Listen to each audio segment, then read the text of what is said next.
क्या आपने कभी सोचा है कि एक घर में छुपा हुआ छोटा सा कमरा पूरी जिंदगी बदल सकता है? और जब उस कमरे से अचानक कांच टूटने जैसी आवाजें आएं, तो दिल की धड़कनें अपने आप तेज हो जाती है। बस आज की कहानी भी ऐसे ही एक रहस्यमय मोड़ से शुरू होती है, जो किसी की दुनिया संभाल भी सकता है और बिगाड़ भी सकता है। अगर आप आगे की हर बात जानना चाहते हैं तो अभी सब्सक्राइब कर लीजिए। कहानी शुरू होती है अनु से, जो अपने मन में बहुत सी उम्मीदें लेकर आर्य के घर पहुंचने वाली है। उसे लग रहा था कि शायद चीजें धीरे धीरे ठीक होने लगी है। आर्य उससे पहले ही कह चुका था कि उसकी माँ उससे बात करना चाहती है, इसलिए वो चाहता है कि अनु उनसे जरूर बातचीत करे। बात इतनी सी थी, लेकिन अनु के दिल में इसमें बहुत भरोसा छुपा था। उधर आर्य के घर में माहौल बिल्कुल शांत था। घर की दीवारें भी जैसे किसी भारी राज को छुपा रही थी। तो कैसे हैं आप सब? आर्य की माँ, जिन्हें सब दादी कहकर बुलाते हैं, वो खुद बेचैन थी। उन्हें पता था कि अनु के आने से पहले उन्हें उस कमरे का सामना करना पड़ेगा जिससे वो सालों से दूर भाग रही थी।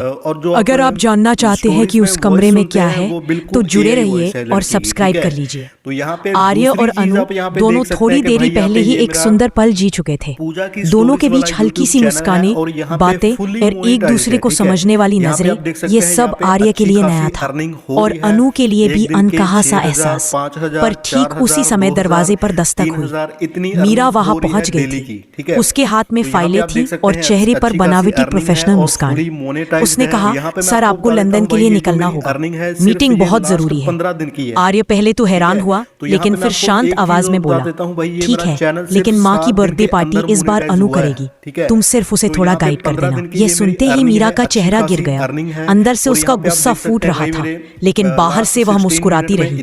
अंदर ही अंदर इसने सोचा, अब तो अच्छा हुआ, अब मैं बिना किसी रुकावट के अपना प्लान पूरा कर सकती हूँ। अनु को दिखा दूंगी असली जगह। अगर आप इस कहानी का हर ट्विस्ट सबसे पहले देखना चाहते हैं तो अभी सब्सक्राइब कर लीजिए। मीरा ने जैसे ही आर्य को छोड़ा, वह सीधे झेंडे के पास गई। झेंडे ने उसे घूर कर कहा, मैडम आप जो कर रही हैं सोच लें, अगर आपने आर्य सर को चोट पहुंचाई तो मैं भी आपको नहीं छोड़ूंगा। मीरा हंसकर बोली, अरे ऐसा कुछ नहीं होगा, सब अंडर कंट्रोल है।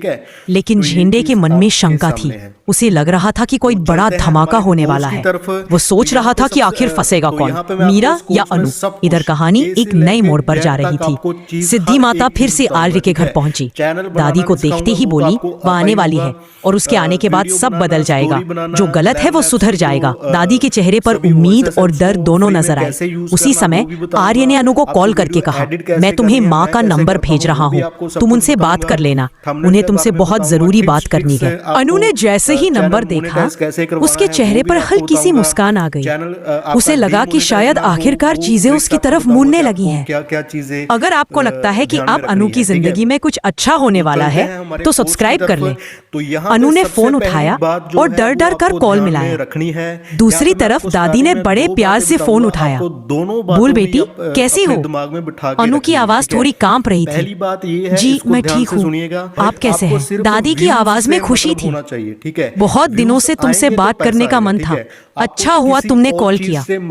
लेकिन उनकी बात पूरी भी नहीं हुई थी कि अचानक कमरे से, उसी सीक्रेट रूम से कांच टूटने की जोरदार आवाज आई। दादी एकदम जम गई। फोन हाथ से लगभग छूटने वाला था। अनु ने पूछा, हेलो, सब ठीक है? दादी ने धीमी आवाज में कहा, हाँ बेटी मैं अभी आती हूँ, बाद में बात करते हैं।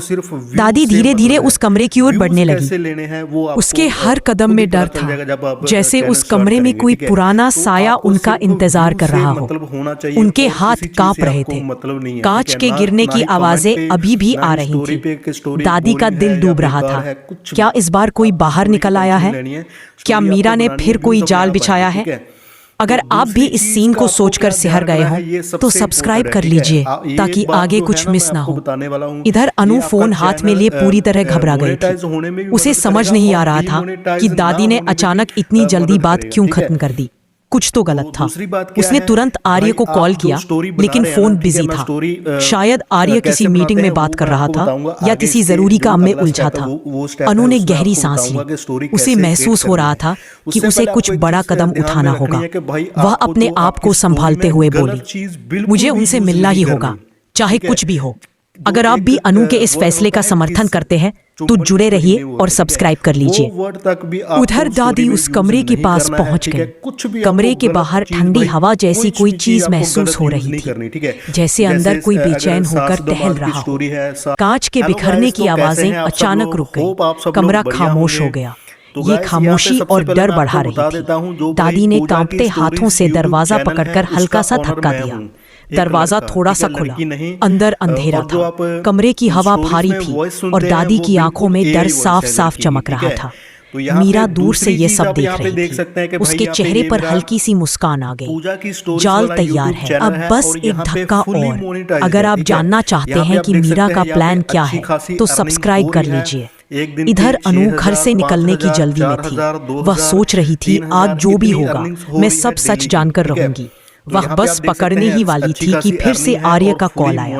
आर्य ने कहा, अनु, माँ तुमसे बात करना चाहती थी ना, तुम उनसे मिल लेना, वो तुम्हारा इंतजार करेंगी। अनु ने राहत की सांस ली और बोली, ठीक है मैं पहुंच रही हूँ। लेकिन आर्य को यह नहीं पता था कि घर में माहौल कितना डरावना हो चुका है। न दादी ठीक थी, न वह कमरा शांत था, न मीरा के इरादे साफ थे। अगर आप इस कहानी की सच्चाई जानना चाहते हैं तो जुड़े रहिए और सब्सक्राइब कर लीजिए।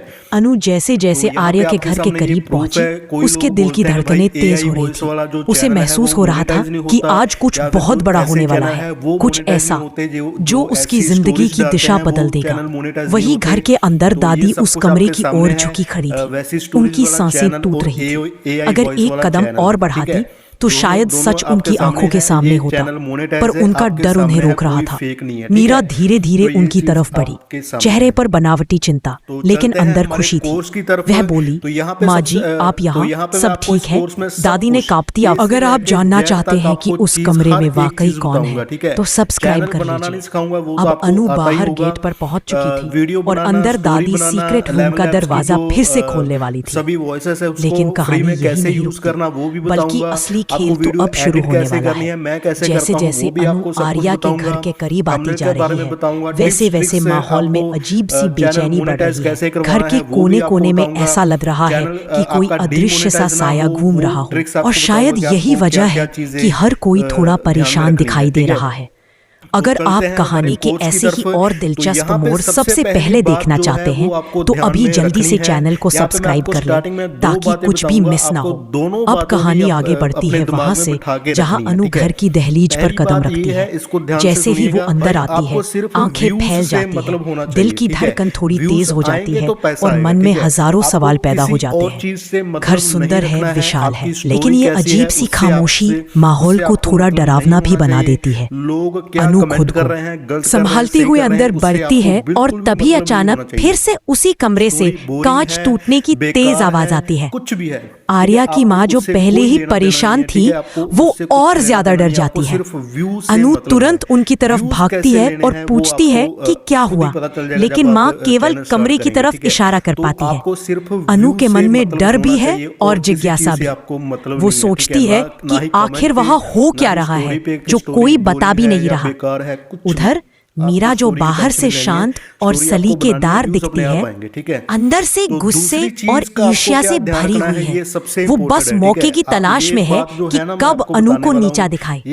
वो बार बार खुद को याद दिलाती है कि उसे आर्या की माँ की बर्थडे पार्टी अनु के जरिए ही बिगाड़नी है, लेकिन साथ ही वो ये भी तय कर चुकी है कि कोई शक न करे।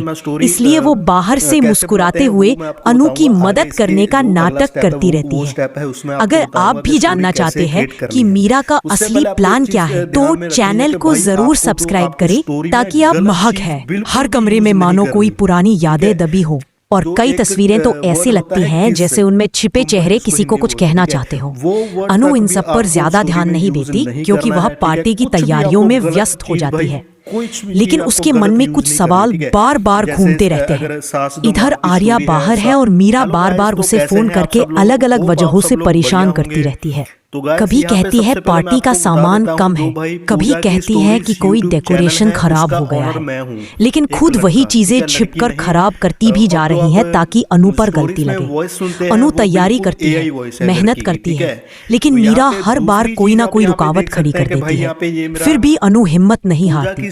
वह सोचती है कि यह पार्टी खास है क्योंकि यह आर्या की माँ के लिए है। वह चाहती है कि सब कुछ परफेक्ट हो। इस बीच घर में फिर से वही आवाज आती है, कांच गिरने की, कुछ टूटने की, जैसे कोई अंदर बेचैन होकर इधर उधर चल रहा हो। इस बार आवाज इतनी तेज होती है कि अनु डरकर वहीं रुक जाती है। वह पीछे मुड़कर आर्या की माँ को देखती है, जिनके चेहरे पर डर साफ दिखाई दे रहा है। अनु पूछती है, क्या मैं कमरे को देखूं? लेकिन माँ तुरंत मना कर देती है। वह कहती है, नहीं, उस कमरे के पास मत जाना, वहाँ कोई नहीं जाता। अनु संभल कर पूछती है, लेकिन अंदर कोई है क्या? माँ जवाब देने में हिचकती है, जैसे कुछ छिपा रही हो। अगर आप भी जानना चाहते हैं कि आखिर उस कमरे में क्या राज है, तो चैनल को सब्सक्राइब कर लें ताकि आगे की कहानी आप सबसे पहले जान सकें। उधर मीरा ये सब दूर से देखकर मुस्कुरा रही है। उसे पता है कि उस कमरे का राज बाहर आए या ना आए, लेकिन डरा डरा कर को कमजोर जरूर किया जा सकता है। वह अपने प्लान के अगले हिस्से की तैयारी में लग जाती है। झंडे, जो मीरा का साथ देता है लेकिन आर्या से डरता भी है, उसे चेतावनी देता है कि अगर यह सब गलत हुआ तो दोनों बुरी तरह फंस जाएंगे। लेकिन मीरा किसी की नहीं सुनती। उसे बस यह साबित करना है कि अनु इस घर और आर्या के लायक नहीं है। माँ जवाब देने वाली होती है कि तभी लाइट्स झपकने लगती है। पल भर के लिए पूरा घर अंधेरा हो जाता है और फिर कोई भारी चीज गिरने की जोरदार आवाज आती है, जैसे किसी अलमारी या बड़ी वस्तु को धक्का दिया गया। अनु डरकर पीछे हटती है। मीरा भी नाटक करती है कि वह डर गई है। झेंडी दौड़ कर आता है और कहता है, मैडम, ये कमरे में कोई है, ये सुरक्षित नहीं है। माँ की आंखों में आंसू आ जाते हैं। वह बोलती है, मैंने कहा था ना। वह वापस आ गई है। अनु के रूह कांप जाती है। कौन आ गई है आंटी? लेकिन इससे पहले कि माँ जवाब दे, आर्या का कॉल फिर आता है। उसी समय कमरे के भीतर से एक और आवाज, इस बार किसी अनजानी चीख जैसी। और यहीं से असली रहस्य खुलने की शुरुआत होने वाली है। क्या ये सच में आत्मा है या मीरा का कोई नया जाल, या फिर कोई तीसरा शख्स जो इस कहानी में अभी तक सामने नहीं आया? आपको क्या लगता है? अपनी राय कमेंट में जरूर बताएं। और हाँ,